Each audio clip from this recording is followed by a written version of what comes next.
disais il y a quelques semaines, c'était à la rentrée, je disais, et si 2016, non j'ai fait exprès, et si 2026, oh, j'ai fait exprès, c'est une boutade, et si 2026, c'était l'année finalement où le Seigneur choisissait de revenir. Et le thème que nous on a entamé il y a quelques semaines, c'est 2026, prépare-toi à la rencontre de ton Dieu. Nous sommes partis sur le premier chapitre de l'Apocalypse, qui est le livre de la révélation de Jésus-Christ qui revient comme le vainqueur, comme le roi des rois qu'il est. Et nous avons enchaîné avec les recommandations, parce qu'avant de revenir, le Seigneur Jésus prend le temps de parler à ceux qu'il aime, et en l'occurrence à son Église.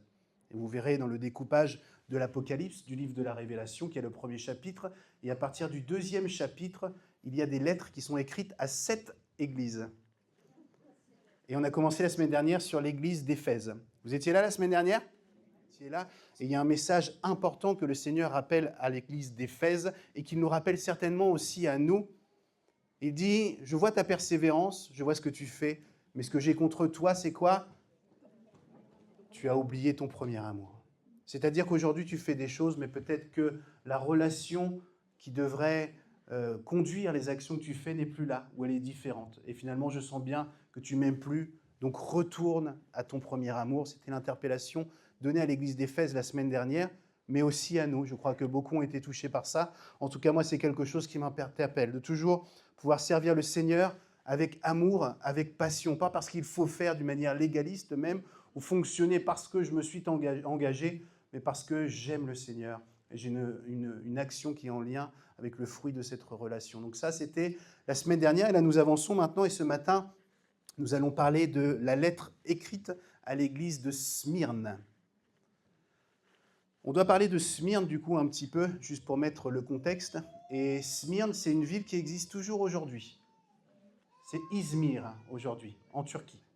Donc cette ville existe toujours, et à l'époque, on l'appelle sous un autre nom. Et à l'époque à laquelle la lettre est adressée, Smyrne est une ville qui est assez florissante, économiquement parlant. C'est un port, en fait. C'est un port, donc autour de la mer. Et donc, comme dans tous les ports, on pourrait dire, c'est comme Marseille aujourd'hui, ou comme Le Havre, par exemple. Et dans toute cette ville portuaire, il y a beaucoup de populations qui se mélangent. Est-ce qu'il y en a qui sont déjà allés à Marseille, par exemple ? Vous connaissez Marseille. Est-ce qu'il y en a qui sont déjà allés au Havre ? C'est plus propre à ma culture. On a un Normand parmi nous ce matin, en fait. Enfin, un Normand à moitié parisien, priez pour lui maintenant. Mais à la base, c'est un Normand. Que Seigneur te bénisse, vraiment. Et donc oui, Le Havre, donc c'est à peu près le même genre de population qu'à Marseille, c'est-à-dire c'est une population cosmopolite. On trouve toutes les cultures. Et donc à Smyrne, à l'époque, c'est la même chose. On y trouve des Grecs, et les Grecs ont la particularité de servir différents dieux. Voilà, vous avez une petite photo de Smyrne à l'époque, à quoi ça devait ressembler. Vous avez des Grecs qui sont polythéistes, qui servent plusieurs dieux. Vous avez des païens, vous avez des gens qui viennent d'Asie aussi, donc qui ont une culture aussi polythéiste, où ils servent plusieurs dieux. Vous retrouvez aussi des juifs dans ce bassin de population-là, donc des juifs qui sont monothéistes, qui eux ne servent qu'un seul véritable Dieu, le seul, le vrai, l'unique. Ils attendent juste la venue du Messie. Et puis on retrouve des chrétiens, qui eux aussi sont monothéistes et servent le seul, unique et véritable Dieu, sauf qu'ils reconnaissent dans la personne de Jésus le Messie. C'est ce qui fait la différence entre les deux. Et donc dans ce bassin de population-là, donc tout le monde se mélange, et puis il y a des richesses à se mélanger, et puis il y a aussi des fois des défis de devoir se mélanger. Si je dois faire une petite parenthèse, je crois que c'est le défi aujourd'hui de notre civilisation moderne, c'est que c'est difficile de se mélanger, c'est difficile de renoncer à sa culture, c'est difficile de reconnaître dans la culture comme étant un enrichissement et pas comme quelque chose qui doit nous diviser. Donc c'est le défi de notre génération d'apprendre à vivre ensemble, d'apprendre à se respecter, d'apprendre à s'aimer. Mais en tout cas, c'est quand même un défi, et ça peut être un défi aussi dans l'Église. Je vais fermer la parenthèse dans quelques mots, mais dire qu'effectivement, aujourd'hui, dans nos églises, ou si vous avez grandi dans l'église il y a 50 ans, il n'y avait que des Gaulois dans l'église. On priait tous de la même manière, n'est-ce pas ? Moi, je n'étais pas né il y a 50 ans, mais c'est pour ça que j'en parle précisément. Mais aujourd'hui, voilà, il y a différentes cultures dans nos églises, et c'est génial, je tiens à le dire, c'est génial de pouvoir vivre la mixité culturelle. On ne prie pas tous de la même manière, on ne chante pas tous de la même manière, on ne bouge pas tous de la même manière, mais nous enrichissons les uns et les autres. C'est quelque chose à cultiver et quelque chose à chérir et faire l'effort de pouvoir vivre ensemble, parce qu'on peut vite tomber dans le « ah ben non, il ne prie pas comme moi, ah ben non, c'est trop compliqué à le comprendre », faire l'effort d'aller les uns vers les autres et de pouvoir servir le Seigneur ensemble. Je ferme donc la parenthèse, et pour vous préciser aussi que c'est une ville portuaire, Smyrne, et donc comme dans toutes les villes portuaires, on fait beaucoup de commerce. On a des trucs qui arrivent par bateau et on a des trucs qui repartent par bateau. Et ce qui se passe à l'époque dans ce contexte-là, donc c'est les commentateurs qui sont en accord pour dire cela, c'est qu'il y avait toute une, comment on appelle ça, toute une corporation de marchands, de gens qui faisaient du business, qui avaient une pratique particulière pour pouvoir commercer. Ils faisaient des rites païens, des rites un peu occultes, pour pouvoir commercer dans la ville. C'était un rite initiatique obligatoire pour pouvoir avoir le droit de vendre et puis pour avoir le droit d'acheter des choses. Donc évidemment, ces chrétiens qui sont là, dans ce contexte de la ville, ne se soumettent pas à ces pratiques. Parce qu'en tant que chrétiens, ils ne servent qu'un seul véritable Dieu et ils ne veulent pas se compromettre. Donc du coup, ils refusent de se soumettre à ces pratiques et donc évidemment, ils ont du mal à vendre, ils ont du mal à pouvoir acheter. Et ils sont, d'une certaine manière, un peu malmenés par la population locale parce qu'ils refusent le compromis, ils refusent de se soumettre à l'ambiance générale de la ville. Et donc, dans cette ville-là, à Smyrne, il y a une église qui est là et à laquelle le Seigneur va adresser une lettre. Alors, je vous propose de prendre votre Bible dans le livre de l'Apocalypse au chapitre 2. Nous allons donc lire à partir du verset 8 jusqu'à 11. À l'ange de l'église de Smyrne, écrit : Voici ce que dit celui qui est le premier et le dernier, celui qui était mort et qui est à nouveau vivant. Je connais ta détresse et ta pauvreté, et pourtant tu es riche. Je sais les calomnies de ceux qui se disent juifs, mais qui ne le sont pas. C'est une synagogue de Satan. N'aie pas peur des souffrances qui t'attendent. Voici le diable va te jeter plusieurs d'entre vous en prison pour vous tenter et vous connaîtrez 10 jours de détresse. Mais sois fidèle jusqu'à la mort et je te donnerai la vie comme prix de ta victoire. Que celui qui a des oreilles écoute ce que l'Esprit dit aux églises. Au vainqueur, la seconde mort ne causera pas de mal. Amen. Je disais, dans cette église, dans cette ville, dans ce contexte de ville, le Seigneur suscite une église à laquelle il va parler. Et le processus, maintenant, vous le connaissez, le Seigneur s'adresse à l'ange de l'église. C'est quoi l'ange de l'église, si vous avez suivi la semaine dernière ? C'est le responsable, c'est ça. C'est le pasteur ou les responsables, ou les anciens en tout cas. C'est ceux qui sont en responsabilité de l'église, qui sont chargés de conduire, de guider l'église en fonction de la révélation du Seigneur. Écrit à l'ange de l'église de Smyrne et dis-lui : Je suis l'alpha et l'oméga. Je suis le commencement et la fin. Et juste là, on doit s'arrêter. De quelle manière le Seigneur se présente à l'église de Smyrne ? Je suis celui qui est depuis le début et je suis celui qui sera à la fin. Mais finalement, il n'y a pas de fin parce que Dieu est éternel. Et en plus, il n'y a pas de début parce que Dieu est Dieu, il est. Lorsque Moïse sera face à lui et lui demandera « Mais s'ils me demandent ton nom, qu'est-ce que je leur dirai ?» Et Dieu lui dit « Je suis celui qui est. Je suis celui qui suis. Je suis. » Et rien que là, je pense qu'on pourrait méditer pendant des heures pour essayer de saisir la grandeur de Dieu. Parce que je pense que nous pouvons saisir le fait de commencer à un moment donné. Moi, je suis né le 13 juin 1981. C'est si jamais mon nom n'est pas encore sur la liste d'anniversaire. J'ai commencé à cette époque-là. Mais Dieu me voyait déjà depuis toute éternité. J'ai commencé à un moment donné, et puis parce que j'aime le Seigneur, parce que je lui ai donné ma vie, parce qu'il s'est engagé pour moi à la croix, je vivrai éternellement. Amen. Je peux saisir cette pensée-là, de me dire, je suis né un jour et Dieu m'a aimé, et maintenant je suis au bénéfice de son sacrifice, et je vais vivre éternellement. Il n'y aura pas de fin. Ça, je peux le comprendre, ok ? Mais maintenant, de se dire que le Dieu que je sers, lui seulement n'aura pas de fin, mais qu'en plus, il n'a pas de commencement. On réalise que Dieu, on ne peut pas le mettre en boîte, on ne peut pas le comprendre. Humainement parlant, ce n'est pas possible d'essayer de saisir qui il est. Et il se présente de cette manière-là à l'église de Smyrne. Je suis l'alpha et l'oméga. Je suis le commencement et la fin. Et finalement, une fois qu'il a dit ça, il a tout dit. Qu'est-ce qu'on pourrait redire à un Dieu qui se présente de telle manière? Il ne dit pas, voici, je suis arrivé un jour et à partir de maintenant, je gère. Non, je suis celui qui est depuis toujours. Et sous-entendu, je contrôle depuis toujours. Et donc, je vois ta vie. Je vois ton action, église de Smyrne. Je suis l'alpha et l'oméga. Dis les choses autrement, je suis celui en qui tu peux avoir pleine confiance. Parce que je connais l'histoire. Lorsqu'on est petit, normalement, nos parents sont une source d'inspiration. Et puis parce qu'ils ont plus de vécu que nous pouvons leur faire confiance jusqu'à l'adolescence. Après, ça se complique. Mais on sait que nos parents ont vécu, on sait qu'ils ont une expérience, et ils ne sont ni l'alpha ni l'oméga, mais le fait de leur expérience, on choisit de leur faire confiance naturellement. La confiance s'impose en tout cas. De la même manière, Dieu se révèle à l'église de Smyrne, et aussi à nous, en nous disant « Je suis l'alpha et l'oméga. Je suis celui qui contrôle. Je suis celui qui maîtrise tout. Alors d'une certaine manière, faites-moi confiance. » Il se présente comme ça à l'église de Smyrne, et puis après, il enchaîne en disant « Je connais ta détresse et ta pauvreté, et pourtant tu es riche. Je connais ta détresse et ta pauvreté. » Pourquoi est-ce que j'ai parlé du contexte de Smyrne? Parce que, pour vous expliquer que du coup, l'église de Smyrne, elle a peu de moyens financiers, en tout cas. D'une certaine manière, on pourrait dire qu'elle est pauvre.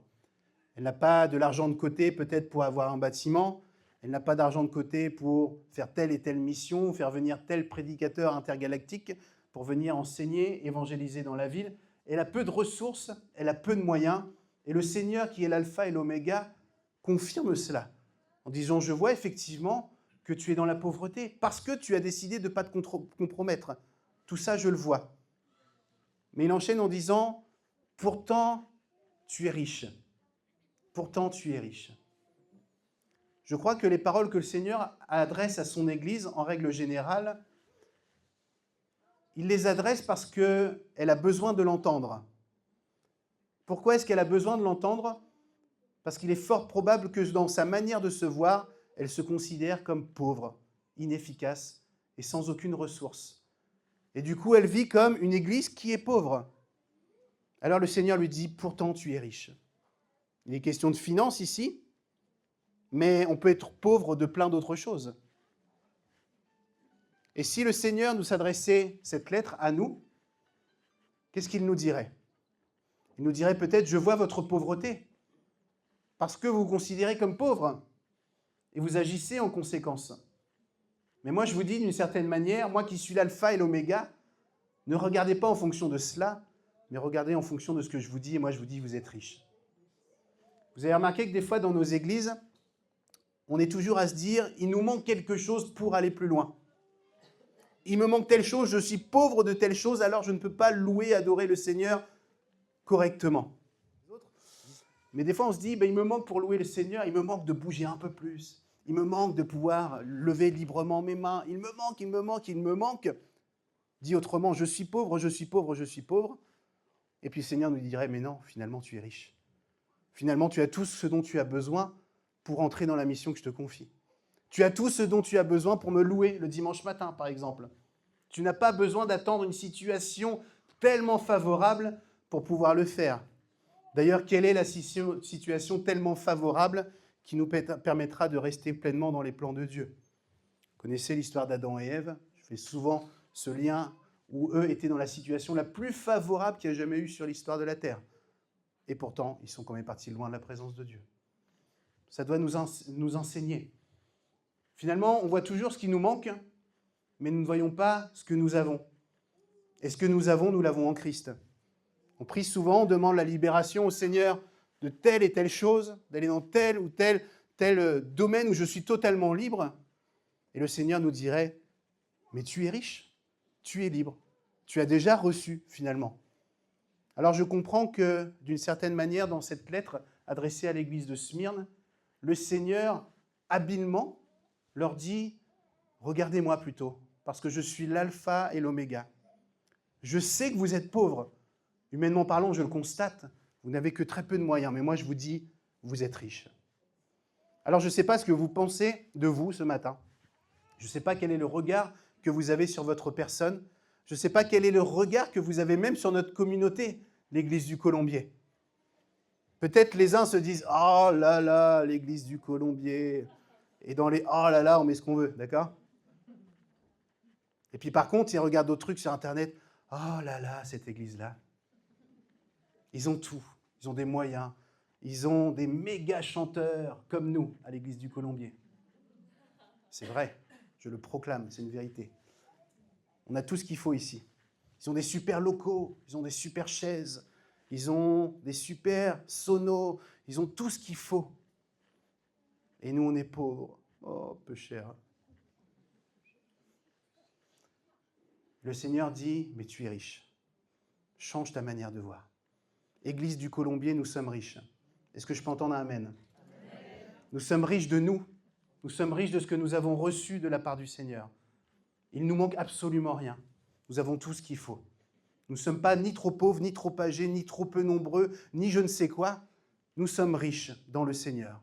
Nous avons pleinement ce qu'il faut pour entrer dans la mission ou continuer la mission que le Seigneur nous a confiée. Amen. Je suis l'alpha et l'oméga. Je connais ta détresse et ta pauvreté. Et pourtant, tu es riche. Je sais les calomnies de ceux qui se disent juifs, mais qui ne le sont pas. C'est une synagogue de Satan. N'aie pas peur pour des souffrances qui t'attendent. Voici, le diable va jeter plusieurs d'entre vous en prison pour vous tenter, et vous connaîtrez 10 jours de détresse. C'est joyeux, hein? Le Seigneur parle à l'église de Smyrne, et j'aimerais juste souligner ce point, c'est qu'il dit « Je connais ta pauvreté, etc., pourtant tu es riche ». Et puis on pourrait se dire que le Seigneur va, dans sa grâce immense, leur dire « Mais ne vous inquiétez pas, même si vous considérez pauvre, je vais faire pleuvoir sur vous des lingots d'or, je vais faire telle et telle chose. » Et le Seigneur leur dit d'une certaine manière « Je vois vos problèmes, mais vous êtes riches, spirituellement parlant. Et attendez, attendez, parce que ce n'est pas le pire. Il y a encore plein de choses qui arrivent, plein de difficultés qui arrivent. Il y a encore plein de complications qui arrivent. » Si vous étiez là il y a 15 jours, en présentant un petit peu l'Apocalypse et les lettres des 7 églises, je vous ai dit qu'il y avait différentes interprétations par rapport aux lettres écrites aux 7 églises. Et qu'une des interprétations, c'était de dire que chaque église représente une période de l'histoire de l'église, ou alors qu'elle représente une partie de l'église dans un domaine du monde, etc., etc. Et puis finalement, il y en a un qui a dit que l'interprétation, c'est un peu tout ça à la fois, et je vous ai dit que c'est que moi je croyais, en tout cas. Et donc certains, à un moment donné, ont interprété que cette église de Smyrne, cette lettre adressée à l'église de Smyrne, concernait les églises qui étaient persécutées. Évidemment, c'est le cas. Cette lettre pourrait très bien être adressée à une église qui est en souffrance aujourd'hui, en Ukraine, en Algérie, en d'autres pays du monde, en Afrique subsaharienne. Elle pourrait être adressée, et le Seigneur dirait certainement la même chose. Je sais que tu es pauvre, je sais que tu n'as peu de moyens, mais finalement tu es riche. Et là, si je dois faire un parallèle peut-être des fois avec l'Église d'Occident et l'Église qui est persécutée, je me souviens de quelqu'un que j'ai vu lorsque j'étais encore à Limoges, qui était en lien avec l'Église persécutée. J'ai oublié son nom et le nom n'est pas intéressant de toute façon. Mais ce gars venait témoigner, il était de Mauritanie. Il venait témoigner en disant que un jour, je ne sais plus si c'est Boko Haram, mais en tout cas une milice comme ça est venue dans son village. Ils ont attrapé toute sa famille, ils ont coupé la tête de toute sa famille. Et lui était là, ils l'ont chopé aussi, ils ont commencé à lui couper la tête. Et puis, je ne sais pas ce qui s'est passé, mais ça n'a pas marché. Et donc le gars nous témoignait cela, et nous on voyait la cicatrice qui était là sur son cou. Et il nous disait quelle joie il avait à témoigner de la gloire du Seigneur. Quelle joie il avait de parler du Seigneur, non seulement qu'il avait sauvé, mais qu'il avait fait traverser tout cela. Et lorsque j'écoutais ce gars, j'avais honte de moi, je dois vous dire. Je me suis dit, mais quel chrétien en carton je suis. Quel petit chrétien, avec tellement peu de foi. Ce que je veux dire par là, c'est que finalement, l'Église persécutée aujourd'hui nous montre que malgré le manque de moyens, malgré le manque de capacités financières ou matérielles, elle est souvent beaucoup plus riche que nous, qui nous, en comparaison, avons tout ce qu'il faut. Un beau local, de belles chaises pour bien s'asseoir, une bonne sono, une bonne louange, une bonne musique, un bon prédicateur. Amen, alléluia, merci.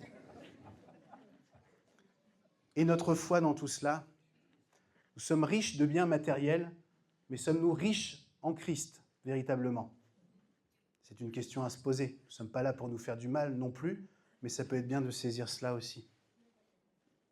Alors le Seigneur dit, effectivement, il pourrait le dire à l'Église persécutée aujourd'hui aussi, je connais le fait qu'il y a peu de moyens, je connais ta pauvreté, et le Seigneur dit, mais je te garde aussi dans cette situation. Et c'est peut-être que le début, ce que tu vis. Peut-être que ça va continuer, les persécutions. Alors évidemment, ce que je dis là, c'est tellement à l'inverse de ce qu'on peut entendre des fois aujourd'hui sur Internet, de ce Dieu de bénédiction qu'il est. Il est un Dieu de bénédiction, et il nous bénit.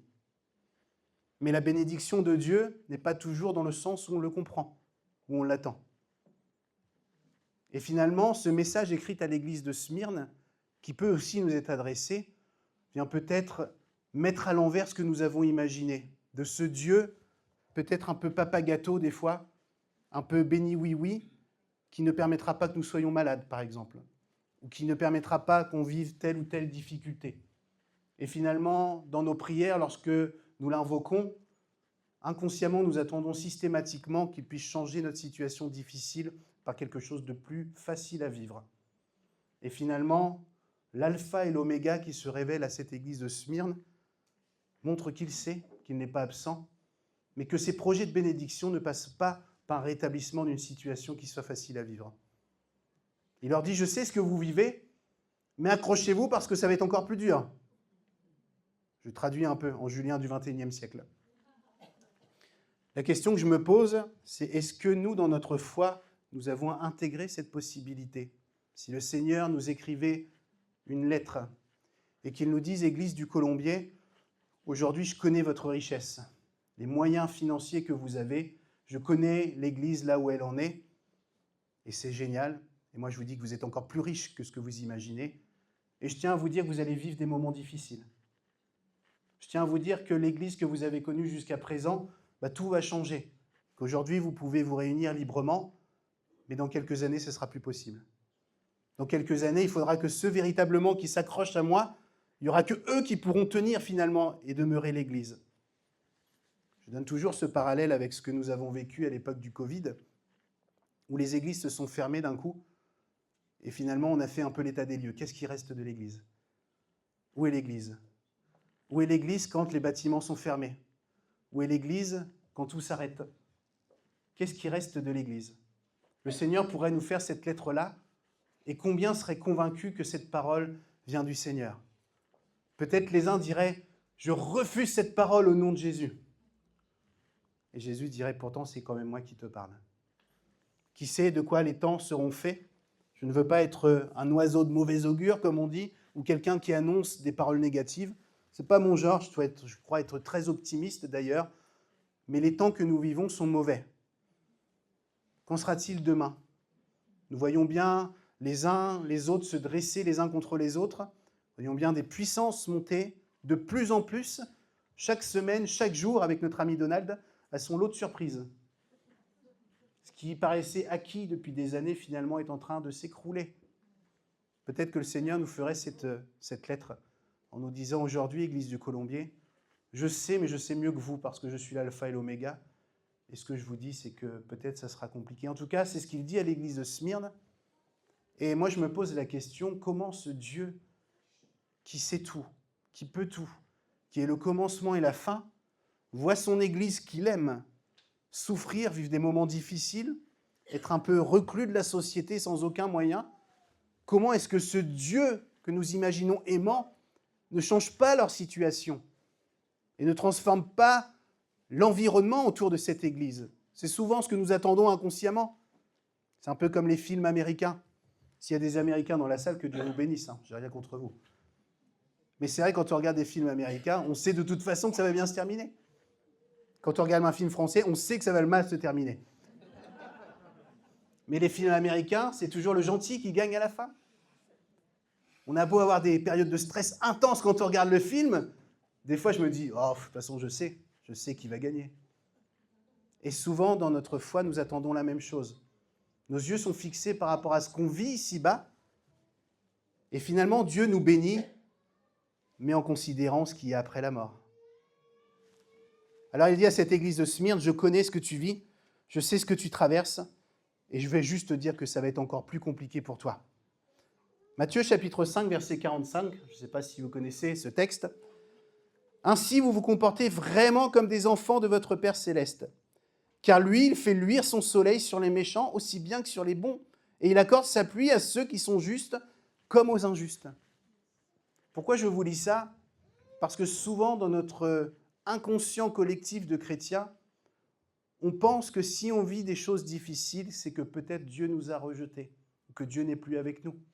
C'est peut-être que l'église de Smyrne, à un moment, s'est dit « Je suis pauvre, je n'ai pas les signes extérieurs de richesse que je souhaiterais, donc je ne suis pas forcément dans le plan de Dieu. » Et finalement, voici ce que dit ce texte de l'Évangile, c'est que Dieu fait pleuvoir sur les justes comme sur les injustes. Pourquoi est-ce qu'il fait ça? On aimerait avoir du sens à tout ça, on ne comprend pas. Mais Dieu dit sur les justes et les injustes. Alors mes frères et sœurs, vous pouvez traverser des difficultés de tous ordres, de tout ordre.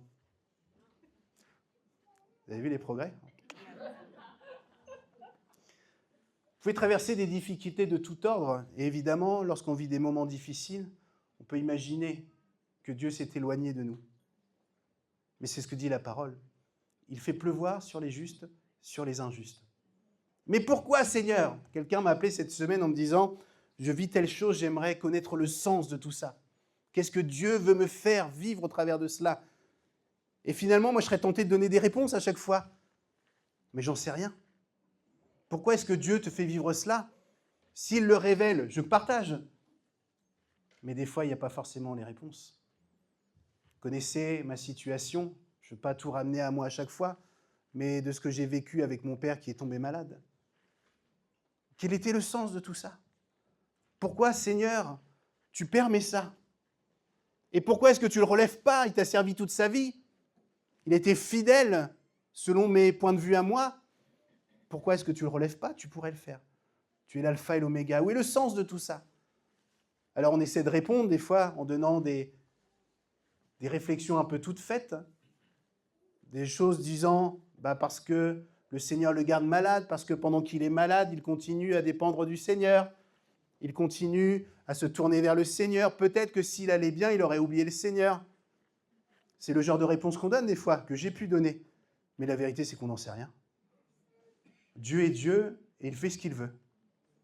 Et j'ai l'assurance, en tout cas, de tant ce qu'il fait, dans ce que le « il veut » qu'il fait, c'est toujours pour nous bénir, mais pas comme on l'attend forcément. C'est ça qui nous gêne. Pas comme on l'imagine à nous, mais il nous bénit. 2 Corinthiens, chapitre 12, versets 7 à 10, vous le connaissez, celui-là aussi par cœur. C'est Paul qui parle, et il dit « D'ailleurs, parce que ces révélations étaient extraordinaires pour me garder de l'orgueil, Dieu m'a imposé une épreuve qui, telle une écharpe, tourmente mon corps. Elle me vient de Satan, qui a été chargé de me frapper pour que je ne sois pas rempli d'orgueil. » C'est l'apôtre Paul qui parle. Ce n'est pas le chrétien du dimanche, c'est l'apôtre Paul. « Au sujet de cette épreuve, j'ai prié par 3 fois le Seigneur de l'éloigner de moi, mais il m'a répondu, « Ma grâce te suffit. C'est dans la faiblesse que ma puissance se manifeste pleinement. C'est pourquoi je me vanterai plutôt de mes faiblesses, afin que la puissance du Christ repose sur moi. Je trouve ainsi ma joie dans la faiblesse, dans les insultes, la détresse, les persécutions et les angoisses que j'endure pour le Christ, car c'est lorsque je suis faible que je suis réellement fort. » L'apôtre Paul, alors qu'est-ce qu'il est en train de vivre? On ne sait pas précisément, il y a quelques interprétations. On ne sait pas ce qu'il vit, mais en tout cas, il demande au Seigneur de le secourir. Il a bien conscience que c'est Satan qui lui envoie une flèche enflammée, Satan. Il demande à Dieu d'intervenir, Et Dieu lui dit, ma grâce te suffit. Je crois que pour pouvoir dire cela, ou plutôt pour pouvoir comprendre cela, et d'une certaine manière, c'est ce que le Seigneur dit aussi à l'église de Smyrne, où sa grâce est suffisante. Pour savoir si quelque chose me suffit, il faut que j'en saisisse la valeur. Il faut que je comprenne la valeur pour savoir si c'est suffisant ou pas. Qu'en est-il de la grâce de Dieu que moi je vis au quotidien? Est-ce que j'ai saisi le poids de la valeur de la grâce de Dieu dans ma vie? Ou est-ce que c'est encore quelque chose qui m'est étranger? La grâce de Dieu se révèle au travers de la relation qu'on a avec lui. Et finalement, ce que le Seigneur dit à l'église de Smyrne, il l'a dit d'une certaine manière à Paul, église de Smyrne, je connais votre pauvreté, je connais vos difficultés financières, je vois tous les obstacles qui se dressent devant vous, mais moi je vous dis que vous êtes riches. Et pourquoi vous êtes riches? Parce que ma grâce est en action sur vous. Et finalement, la grâce que je vous accorde a plus de valeur que n'importe quoi d'autre. Et finalement, cette grâce que je vous accorde, elle est suffisante. Je fais le parallèle toujours avec mon histoire personnelle, avec l'histoire de mon père qui a appris qu'il était malade, où nous avons crié au Seigneur en se disant « Mais comment, Seigneur, tu peux permettre ça ?» Et lui-même, au début, quand il pouvait encore parler, où il criait à Dieu, criait son incompréhension. Et puis, finalement, la maladie a évolué, il a perdu la parole, après il a perdu le mouvement des bras, des jambes, etc. Et après, il a perdu tous les mouvements. Mais ce qu'il a gagné, finalement, dans cette maladie, et ce que nous qui l'avons accompagné avons saisi aussi, c'est que la grâce de Dieu était plus importante que le reste. Et finalement, quand mon père est parti, sans pouvoir s'exprimer, sans rien, une chose est sûre, c'est qu'il était connecté avec Dieu. Et une chose est sûre, c'est que lui était dans la paix. Et ce qui l'a mené jusqu'à la mort, c'est qu'il a fait une fausse route à un moment donné, et puis il y avait une infection, je ne sais plus quoi qui s'est fait, et puis les médecins lui ont dit « Ah, monsieur, on peut faire ci, on peut faire ça, on peut vous mettre une poche, on peut faire machin, et on va encore... » Et lui a dit avec ce qu'il pouvait dire, c'est bon. D'une certaine manière, c'est terminé et je suis en paix. Je suis dans la grâce de Dieu. Et d'une certaine manière, ça a plus de valeur que le reste. Je crois que ce que le Seigneur veut dire à l'église de Smyrne, c'est réalise cette grâce-là. Et c'est ce que nous aussi, je crois, le Seigneur veut nous mener à comprendre. Cette grâce dont nous parlons souvent, cette grâce que nous chantons souvent, cette grâce que nous proclamons. Est-ce que j'en connais véritablement le poids, la valeur de cette grâce, pour considérer qu'elle est suffisante pour moi? Ou est-ce que je suis toujours dans le plus? Plus de machin, plus de trucs, plus parce que je suis pauvre? Ou est-ce que je suis rassasié d'une certaine manière de la grâce de Dieu? Le Seigneur, avant de revenir, s'adresse à l'église de Smyrne en lui disant, voilà, ma grâce est suffisante. Je fais un petit point jusque pour que vous puissiez comprendre l'expression où le Seigneur dit « Je connais ta pauvreté, je sais ce que tu traverses, je sais les calomnies de ceux qui se disent juifs, mais qui ne le sont pas. C'est une synagogue de Satan. » Pourquoi est-ce qu'il dit ça? On a l'impression de ne pas saisir, on a l'impression que c'est un peu un truc qui est dit comme ça, et c'est quoi le sens derrière tout ça? Vous vous souvenez, si on revient au contexte, où j'ai précisé que la ville de Smyrne était cosmopolite, avec des Grecs, avec des gens qui venaient d'Asie, et puis avec des Juifs et des chrétiens. Et finalement, les chrétiens, en étant dans cette ville, pensaient inconsciemment trouver du réconfort auprès de ceux qui étaient juifs. Pourquoi?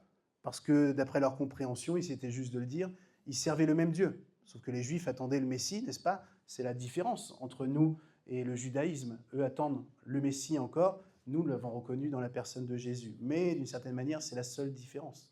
La Torah des Juifs, c'est l'Ancien Testament des chrétiens, tout simplement. Et donc, inconsciemment, innocemment, d'une certaine manière, les chrétiens venus s'installer à Smyrne pensaient trouver une aide auprès des Juifs, en disant, ben voilà, d'une certaine manière, on n'est pas d'accord sur tout, mais nous sommes frères. Nous sommes frères en Dieu, d'une certaine manière. Nous sommes frères en Abraham, et donc vous allez pouvoir nous aider, nous secourir. Sauf que les commentateurs s'accordent à dire que finalement, ceux qui devaient les aider naturellement, ben c'était les pires. C'était eux qui les persécutaient le plus, c'était eux qui persécutaient le plus les chrétiens, c'était la population juive de l'époque dans ce contexte-là. Alors le Seigneur leur dit, bon ben voilà, Je sais les calomnies de ceux qui se disent juifs. Qui se disent juifs? C'est comme ceux qui se disent chrétiens et qui disent tout un tas de choses, qui condamnent même la parole de Dieu. Ceux qui se disent juifs, mais qui ne le sont pas. Ils ne le sont pas. C'est une synagogue de Satan. Donc le Seigneur sait, le Seigneur voit, et le Seigneur les a classés, il a discerné. Et d'une certaine manière, en disant ça, il les encourage à dire « mais ne comptez que sur moi encore. Comptez que sur ma grâce suffisante pour chacun de vous. » Alors le Seigneur, j'avance, et j'ai bientôt terminé, le Seigneur leur dit « je vois ce que vous vivez, vous êtes pauvres, mais moi je vous dis que vous êtes riches, et je vous dis aussi que vous allez passer des moments compliqués. C'est pourquoi, Église de Smyrne, sois fidèle jusqu'à la mort, et je te donnerai la vie comme prix de ta victoire. Que celui qui a des oreilles écoute ce que l'Esprit dit aux églises. Au vainqueur, la seconde mort ne causera pas de mal. Amen. » C'est pourquoi, Église de Smyrne, malgré les difficultés, malgré ce que tu traverses, malgré le regard que tu as sur toi et le regard que tu as sur ce que moi je te dis, dans tous les cas, sois fidèle jusqu'à la mort. Sois fidèle jusqu'à la mort. C'est la parole d'encouragement du Seigneur. Ça va être dur, ça va être compliqué, ça va être encore plus compliqué, mais moi je te dis, sois fidèle jusqu'à la mort. Bonne journée. Sois fidèle jusqu'à la mort. Je disais tout à l'heure que ce que nous avons besoin, c'est de saisir la valeur de la grâce de Dieu pour pouvoir dire qu'elle est suffisante. Et ce que nous avons besoin de faire, qui est très difficile pour nous aujourd'hui, mais comme à chaque siècle, c'est de pouvoir mesurer l'œuvre de Dieu. Combien d'entre nous sont arrivés à la fin de leur vie ici-bas? Pas beaucoup. On va tous vivre encore longtemps, n'est-ce pas? Amen. Il y en a qui sont en train de bloquer. Qu'est-ce qu'il va nous dire encore? Dans tous les cas, on sait que notre vie, qu'elle soit courte, qu'elle soit longue, face à l'éternité, 80 ans, 90 ans, 100, 110 ans, c'est absolument rien du tout. Si vous êtes un peu plus âgé que moi, vous en avez encore plus conscience. Moi qui ai 44 ans, né le 13 juin 1981, je dis ça pour vous imprégner, je commence à réaliser que la vie passe tellement, tellement, tellement vite. Et que j'ai 44 ans aujourd'hui, donc je ne vais pas mourir demain, qu'il en soit fait selon la volonté du Seigneur. Mais je me dis, ça a défilé à une vitesse incroyable. Et puis je vois les jours qui passent, les semaines qui passent, les années qui passent, et dans 6 ans, j'aurai 50 ans. Ouais, 50 ans. Vous voulez que je vous dise, je vous raconte ma vie toujours, moi. 50 ans, je me souviens, vous allez voir la référence que j'ai. 50 ans, vous connaissez Johnny Hallyday? Je ne suis pas fan de Johnny Hallyday. Mais quand j'étais gamin, je me rappelle qu'il avait fait un concert pour ses 50 ans. C'était passé à la télé, c'était un truc... Et on avait regardé avec mon père et mes frangins, tout ça. Et puis, il disait, ça vous fait quoi d'avoir un demi-siècle? Et pour moi, c'était marquant, un demi-siècle, 50 ans. Enfin bref, pour moi, c'est dans 6 ans, voilà. C'est ça que je voulais vous dire. Finalement, le temps passe vite. Et finalement, toute notre existence terrestre focalise vers ce point où on va partir à un moment donné. Alors que finalement, si on est en Christ, c'est une toute petite, infime, microscopique partie de notre vie, ce que nous vivons ici-bas. Tout ça pour vous dire que si nous voulons saisir la grâce de Dieu, il faut pouvoir l'entrevoir dans son ensemble. C'est pour ça que Dieu se révèle en disant « Je suis l'alpha et l'oméga. Je suis celui qui est depuis toujours, et je suis celui qui vivra éternellement. D'une certaine manière, faites-moi confiance. » Et d'une certaine manière, essayez de vous mettre à mon niveau. C'est pour ça que je n'ai pas peur de vous dire, moi, le Seigneur, Église de Smyrne, soyez fidèles jusqu'à la mort. Ce sera d'une certaine manière qu'une mauvaise étape à franchir, votre vie terrestre. Mais qu'est-ce que c'est à côté de la félicité céleste? Qu'est-ce que c'est que la mort et la vie terrestre? Combien même une vie des difficultés? Comprenez bien que je pèse tout ce que je suis en train de vous dire et que je ne suis pas un fada qui a envie de vivre des difficultés sur la terre. Mais qu'est-ce que nos difficultés? Qu'est-ce que nos richesses? Qu'est-ce que tout ce que nous pouvons engranger même sur cette terre face à l'éternité? Et pour saisir la valeur de la grâce de Dieu, il nous faut évidemment saisir la vie après la mort. Combien même nous avons une super vie ici, qu'il faudra mourir. Une fois que nous serons partis, toutes nos richesses, déjà, quand on est français, vous connaissez la suite, le notaire, le machin, la taxe de trucs. Ah oui, mais ce compte-là, il était au nom de machin, on s'en reprend tant, etc. Je peux vous donner des détails, si vous voulez. Il faut bien se préparer. Quand on n'est pas prêt, on se dit « Ah ouais, quand même ». On paye des impôts toute sa vie. Merci Seigneur pour les impôts qui nous permettent d'aller à l'école, etc. C'est une bénédiction dans notre pays. Mais une fois qu'on est parti, on continue à payer des impôts, au cas où. Et finalement, si on veut saisir la grâce de Dieu, il faut saisir l'éternité. Et ça fait partie des plans de bénédiction de Dieu pour nous. Nous avons notre vie ici-bas qui de toute façon s'arrêtera. Et de tout ce qu'on aura engrangé, on n'emportera rien. Absolument rien. Nous sommes une enveloppe, finalement, avec une âme. Je disais la dernière fois qu'il m'est arrivé d'accompagner des personnes et des frères et une sœur de l'église à laquelle je pense qui nous a quittés, qui était à l'église de Limoges, qui nous a quittés. Et puis elle est partie comme ça. Puis après, on était autour d'elle et on s'est dit, effectivement, le corps, c'est juste une enveloppe, quoi. Et on a compris qu'elle était partie et que l'enveloppe était là. Et même son corps, on ne l'emmène pas là-haut. Juste notre âme, pas nos richesses, rien du tout. Sois fidèle jusqu'à la mort, et je te donnerai la vie comme prix de ta victoire. Que celui qui a des oreilles écoute ce que l'Esprit dit aux églises. Au vainqueur, la seconde mort ne causera pas de mal. La première mort, c'est la mort physique. La seconde mort, c'est la mort spirituelle d'une certaine manière. Mais ceux qui sont en Christ vivent éternellement. Combien même la mort peut me surprendre à un moment donné, si je suis en Christ, je suis vivant pour l'éternité. Et ça, c'est une grâce que je dois saisir. C'est une grâce que je dois peser au quotidien dans ma vie, où finalement, ce qui est le plus important, ce n'est pas comment je vais passer l'année prochaine. Ce qui compte, ce n'est pas de quoi je vais me nourrir. Dieu est fidèle, Dieu pourvoit dans tous les cas. C'est où je vais passer l'éternité.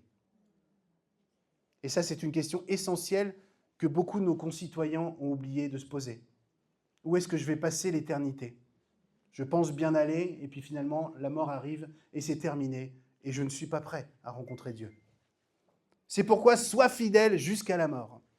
Je voulais juste faire une petite parenthèse sur la fidélité. C'est quoi la fidélité aujourd'hui? On pourrait se poser la question, le mot on le comprend bien, mais nos actions révèlent-ils une fidélité chez nous?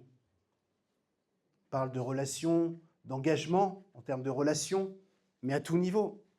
Sommes-nous des gens fidèles? Et si déjà dans notre quotidien nous avons du mal à être fidèles, comment pouvons-nous être fidèles à Dieu jusqu'à la mort? C'est une vraie question de fond aujourd'hui. Où aujourd'hui, pour un oui, pour un non, on se désengage, quelle que soit la cause.